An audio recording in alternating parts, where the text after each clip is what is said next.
Moin, ich bin Jonas, herzlich willkommen auf meinem Kanal. Heute das nächste 5 Tipps Videos. Diesmal geht es um Outlook, allerdings Outlook im Web und nicht die Office-Version, die ihr auf eurem PC installiert habt. Das liegt ganz einfach daran, dass die Funktionen zum einen ein bisschen auseinandergehen und zum anderen einige der coolen Funktionen, die ich euch gleich zeige, aktuell nur im Web verfügbar sind. In den nächsten Minuten zeige ich euch, wie ihr euren Posteingang besser aufräumen könnt, wie ihr die Übersicht über E-Mails behaltet und ich zeige euch etwas, was sich viele von euch wahrscheinlich schon sehr lange wünschen, und zwar das Senden von E-Mails abbrechen. Wie das geht, das zeige ich euch jetzt. Wir starten wieder von unserer Office.com Übersichtsseite und können von hier aus jetzt nach Outlook gehen, oder was wir auch machen können ist, wir gehen auf outlook.office.com und landen dann in unserem Outlook. Tipp Nummer 1 ist etwas, was sicherlich recht praktisch ist und was ihr bestimmt schon ganz häufig euch gewünscht habt. Mittlerweile geht es, und zwar, das ist das Rückgängigmachen von E-Mails senden. Zwar mit ein paar Einschränkungen, aber es geht, und dafür gehen wir einmal in die Office-Einstellungen, oben rechts unter dem Zahnrad, und ganz unten findet ihr den Punkt Outlook-Einstellungen. Wenn wir den öffnen, öffnet sich folgender Dialog. Und hier gehen wir auf den zweiten Punkt, Verfassen und Antworten, haben hier neben der E-Mail-Signatur und anderen Einstellungen relativ in der Mitte den Punkt Senden rückgängig machen. Dazu sei aber gesagt, Senden rückgängig machen ist hier auch wieder ein bisschen schwammig übersetzt. Was die Funktion eigentlich tut, ist das Abbrechen von E-Mail-Senden. Ihr könnt hier eine Zeitspanne auswählen, wie lange es zwischen dem Senden-Klick, den ihr in einer E-Mail macht, und dem eigentlichen Versand der E-Mail dauert. Die maximale Zeitspanne, die ihr hier angeben könnt, ist 10 Sekunden. Wie das Ganze aussieht, wenn wir jetzt eine E-Mail senden, beziehungsweise wenn wir das Senden abbrechen wollen, zeige ich euch. Ich habe mal eine E-Mail vorbereitet, die ich jetzt verschicken möchte, mit dem Betreff: Hier ist das Foto vom letzten Wochenende. Als Text habe ich reingeschrieben: Hi Jonas, als Anlage das Foto vom letzten Wochenende. Wir klicken mal auf Senden und schauen, was passiert. Jetzt geht eine Anlageerinnerung auf. Ihr seht, Outlook weist mich automatisch darauf hin, dass ich zwar in der E-Mail und im Betreff der E-Mail von einer Anlage spreche, also in diesem Fall dem Foto vom letzten Wochenende, aber gar keine Anlage angehangen habe. Das ist auch eine Funktion, die ihr in den Einstellungen einstellen könnt, und die ist mindestens ebenso praktisch wie das Zurückrufen bzw. das Abbrechen des Sendens. Ihr findet die Einstellungen mit den Anlagen ebenfalls in den Outlook-Einstellungen unter dem dritten Punkt Anlagen, und hier könnt ihr diesen Haken aktivieren, damit Outlook automatisch erkennt, ob ihr wirklich eure E-Mail-Anlagen angefügt habt. Ich habe jetzt mal das Foto, von dem ich hier sprach, als Anhang in die E-Mail eingefügt. Ihr seht, das wird oben angezeigt, und jetzt zeige ich euch, wie das mit dem Abbrechen des Sendens funktioniert. Wir klicken wieder auf Senden und schauen mal, was dann passiert. Was jetzt passiert, seht ihr hier unten. Ihr seht, dass hier unten jetzt steht, dass eure E-Mail gesendet wird. Mit dem Button Rückgängig könnt ihr das Senden der E-Mail verhindern und ihr landet automatisch wieder in der E-Mail. Bei mir zum Beispiel eingefallen ist, dass das falsche Bild ist. In Tipp Nummer 2 zeige ich euch etwas ganz Nützliches zu dem Thema Regeln. Regeln in Outlook kennt ihr wahrscheinlich, mit denen ihr automatisch euren E-Mail-Eingang in irgendeiner Form organisieren könnt. Aber es gibt da bei den Regeln ganz interessante Regeln, die ihr vielleicht noch nicht kennt, weil sie auf den ersten Blick nicht wirklich ins Auge stechen.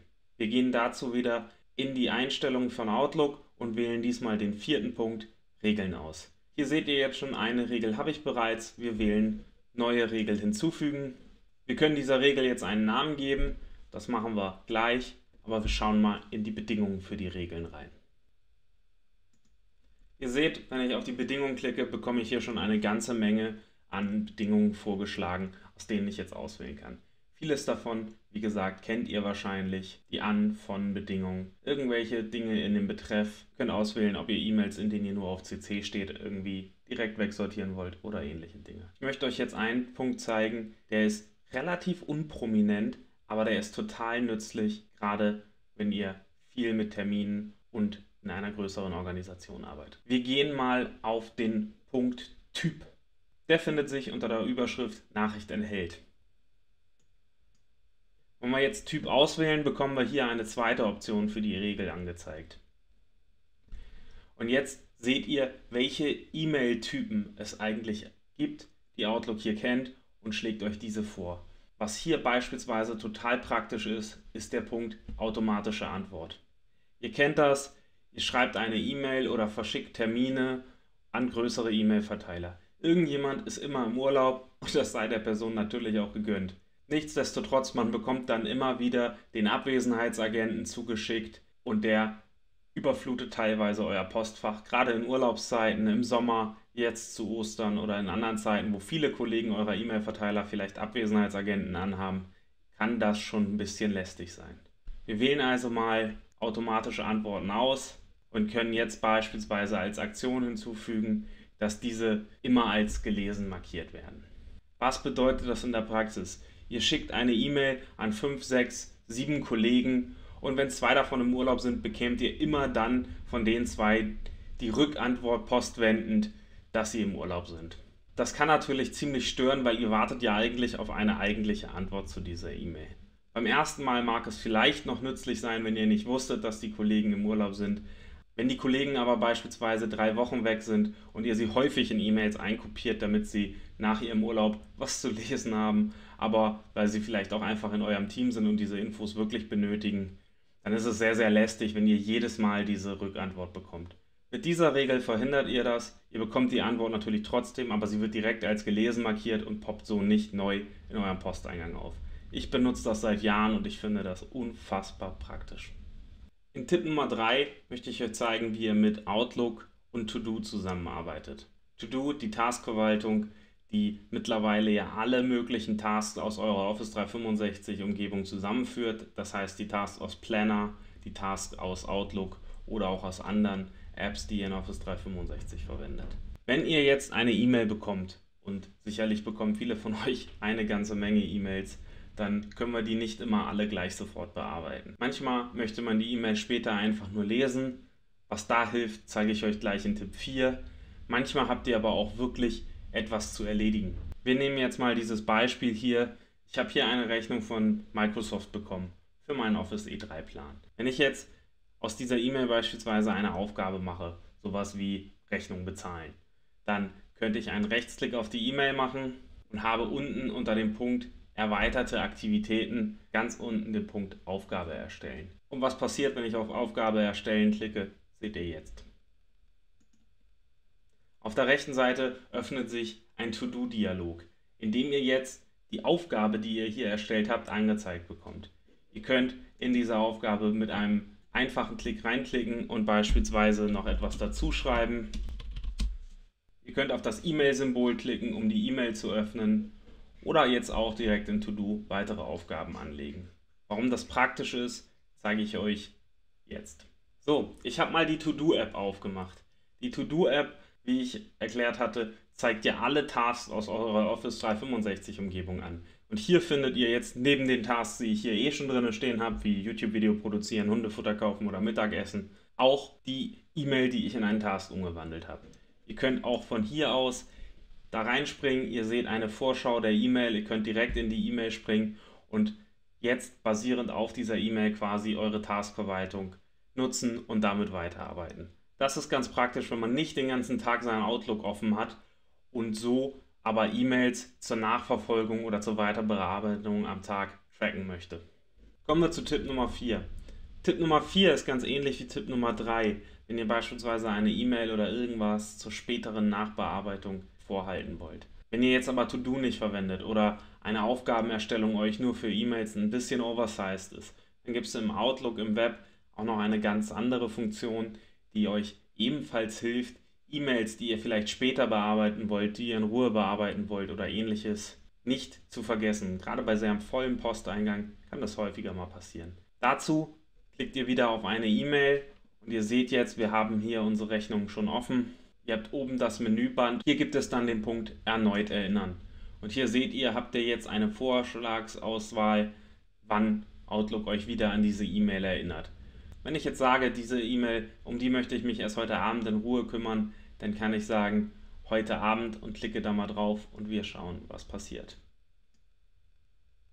Ihr habt jetzt gesehen, hier ist diese E-Mail verschwunden. Das heißt, die E-Mail ist jetzt nicht aus eurem Posteingang weg oder gelöscht oder ähnliches, sondern sie ist an einen Ordner, der snoozt oder zurückgestellt heißt und die E-Mail wird euch heute Abend um 18 Uhr dann wieder vorgeschlagen als neue E-Mail in eurem E-Mail-Posteingang. Das persönlich finde ich ist auch eine ganz praktische Funktion, wenn man E-Mails manchmal auch einfach erst später bearbeiten möchte oder lesen möchte. Ihr findet die E-Mail jetzt aber trotzdem, falls ihr schon vor 18 Uhr auf die Idee kommt, da war doch was. Ihr seht hier auf der linken Seite habe ich den Ordner Snoozed. Hier finde ich jetzt im Ordner Snoozed meine E-Mail wieder und wenn ich sage, ich brauche sie doch im Posteingang, dann kann ich sie von hier auch einfach wieder in meine Inbox verschieben und finde sie dann an der ursprünglichen Stelle wieder. Tipp Nummer 5 ist die Aufräumfunktion.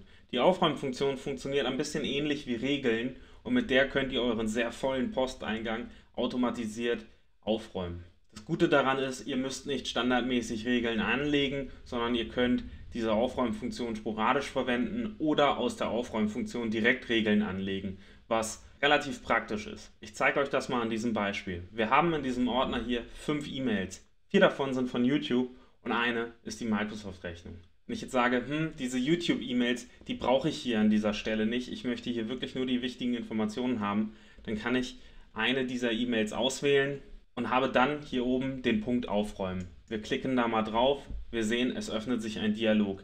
In dem kann ich jetzt festlegen, was ich machen möchte.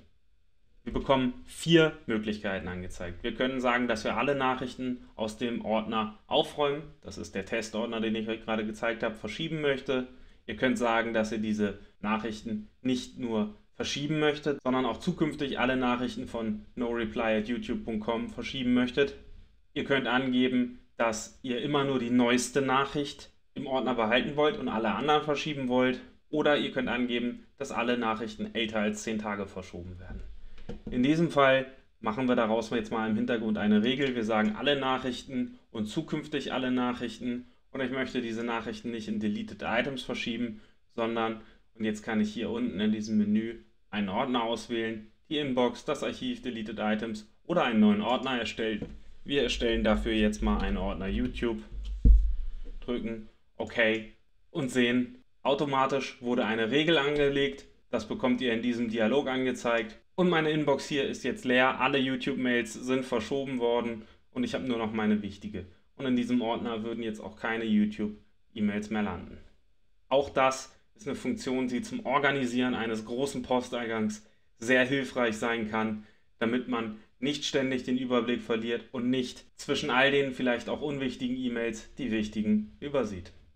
So, das waren sie. 5 nützliche Tipps für Outlook im Web. Wenn euch das Video gefallen hat, lasst gerne ein Like da, abonniert diesen Kanal, schaut auf dem Kanal vorbei. Hier gibt es auch zu anderen Office-Produkten noch viele nützliche Tipps und Tricks und Tutorials. Ich würde mich auch über einen Kommentar freuen. Kennt ihr diese Funktionen schon oder welche Funktionen findet ihr in Outlook richtig klasse? Vielen Dank fürs Zuschauen. Wir sehen uns beim nächsten Mal. Wie immer, bleibt gesund und tschö mit Ö.